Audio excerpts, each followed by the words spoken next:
Today has been an amazing day. Well, kind of, because if you woke up feeling your world is completely changed, it did. Because this man just put Europe on notice. What did he say, as a matter of fact? Civilization erasure is coming for you. Oh, I covered this because there's two parts to this podcast today. If you're on the public platforms, I did part one on Lisa's channel, and I did part two here, which you're about to listen to. If you're on Restricted Republic, you get them side by side, so it's much easier. But now we're going to move into part two. Because what we're going to discover and disclose is what Trump just did. Because he just didn't go into DC and kick over a few rocks. No. He took every building, every program, every hidden file, every secret, tore it apart, called in Besant, called in Loeffler, and said, call for all the paperwork, and if they don't comply, get them the hell out of Washington and get them out now. Do you know who he's referring to, what he's referring to, and how many billions of dollars we're talking about? Because he is about to drain, oh, not the words you think. Oh, no, the piggy banks of the system that he wants to assure has no more power. And that's the story I'm going to bring you in just a few seconds.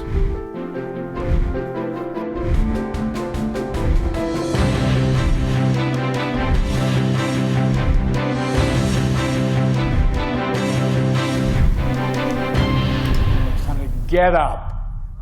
Get up and fight back. Get up. Continue to fight. And what's the fight all about? It's not high price. It's about protecting the Constitution. No, not really. It was about something entirely different. You're always about fighting, Joe. Always about fighting. Not sure why. Because first you got to get some facts straight. Well, when I took office, I promised to have an administration that looked like America. I've kept my promise.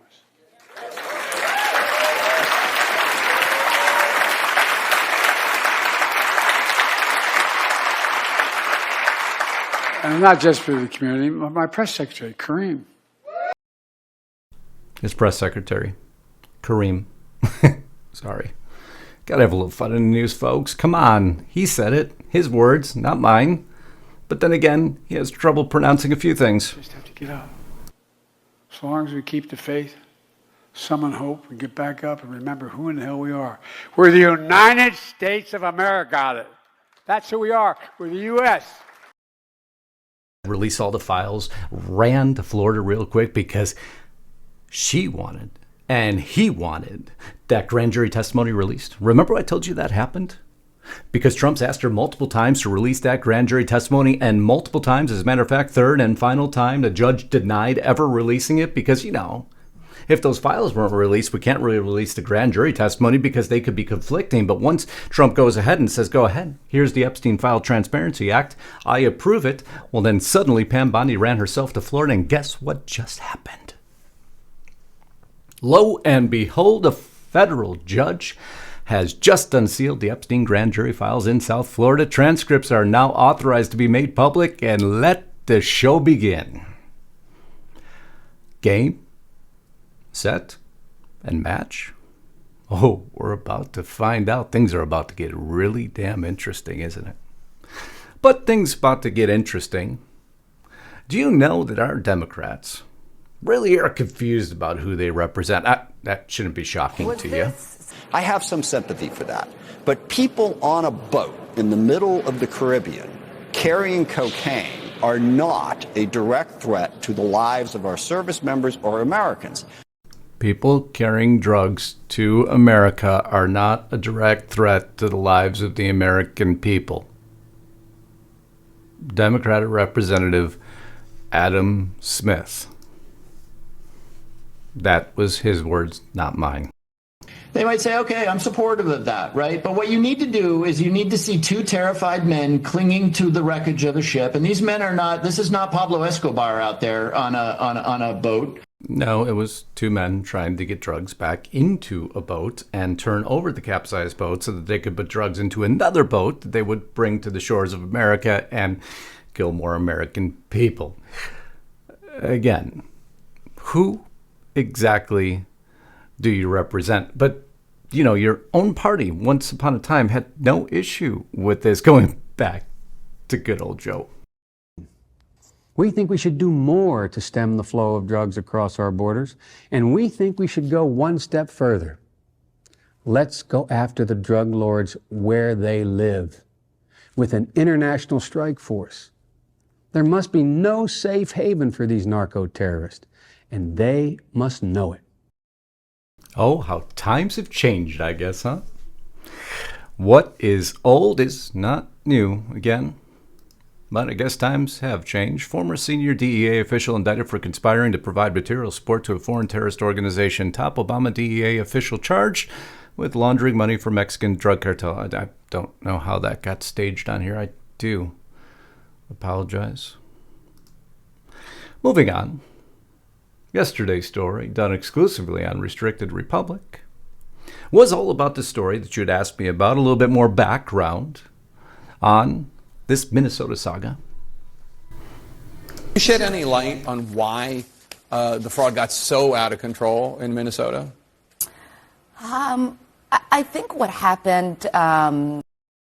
That's enough. I think what had happened is that, you know, when you have these kind of new programs that are designed to help people, I think that a lot of the COVID programs were set up so quickly that a lot of guardrails did not get created. Her words, not mine. Quote, unquote. Finding in Minnesota is growing by the day. Kelly Loeffler, who leads the Small Business Administration, says in the 2 days her agency has been investigating the state, they've uncovered at least $1 million in PPP fraud. Just 2 days in. Several of the whistleblowers in Minnesota have also told lawmakers they believe the total amount of fraud could total up to more than $8 billion. Holy cow, $1 billion to $8 billion. This thing is spiraling out of control. And it's only the tip of the iceberg. And you probably really don't want to be pictured with this guy. And she probably doesn't want to be pictured with this guy either, although everybody gets caught in pictures, right? Because, well, sorry, folks. I mean, you like to show pictures of Trump with people. It's only fair, right? As the world turns. Before we get to the primary story of Treasury probes contract program tied to about $9 billion. We're just talking billions on top of billions. They just love spending our money, don't they? Every single red cent of it. Before I move on, make sure, go back to Lisa's channel where I did podcast part 1 today. It's a freaking hell of a story with what Trump just said to the EU. I'll put a link above. Don't miss it. Do me a favor, too. Make sure your bell is checked all. If you're new here, welcome home. This is how news is meant to sound. Not the talking heads way. Because honestly, that really sucks.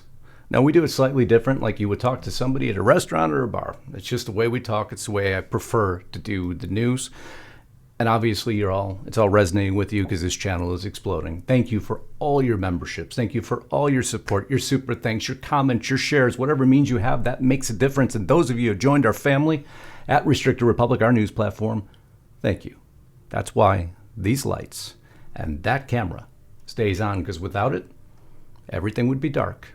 And you'd have to listen to the likes of CNN and MSNBC or MS Now for the remainder of your natural-born life. And is that really something you want to do? Because if it isn't, join us at Restricted Republic. Support me here, and I'll continue to bring you news in the fashion just like this story. Treasury probes contracts program tied to about $9 billion in small business dollars. Massive fraud alert. For years, DC insiders have exploited a federal DEI contracting program that provides windfalls to Beltway elites. This open secret isn't about helping the downtrodden. It's about bagging no-bid paydays. The SBA 8A program is long overdue for reform. What's he talking about? Small business contracts worth $9 billion. Who exposed this pass-through scheme, prompting the Treasury and the SBA to open sweeping probes into potential fraud? This guy, James O'Keefe, who did a little private investigation and got people admitting on camera exactly how little they cared about we, the taxpayer. And because of that, all of a sudden the team started finding how much waste, fraud, and abuse there were. Doge already exploited it. Now they just found it. They had proof, and the whole thing blows wide open. Don't worry, I'll give you a little bit more background on this in just 1 second. My team and I followed the money and found that the SBA's 8A contracting program contains stunning levels of cronyism and corruption. Corporate win government contracts not due to merit, but because to check the right DEI boxes. Zero accountability. How the scam works. A small company gets special status by becoming 8A certified by the SBA. Then it turns around and hands the work to a major consulting firm. Taxpayers pay the premiums, insiders pocket the difference, and Washington calls it equity. Pass-through abuse is just the beginning. A recent DOJ bust exposed the death of blatant 8A fraud when a USAID officer bagged $1 million plus in bribes. Real case, USAID official and 3 corporate executives pled guilty to decades-long bribery scheme involving over $550 million in contracts. You don't make this stuff up. This is real life, folks.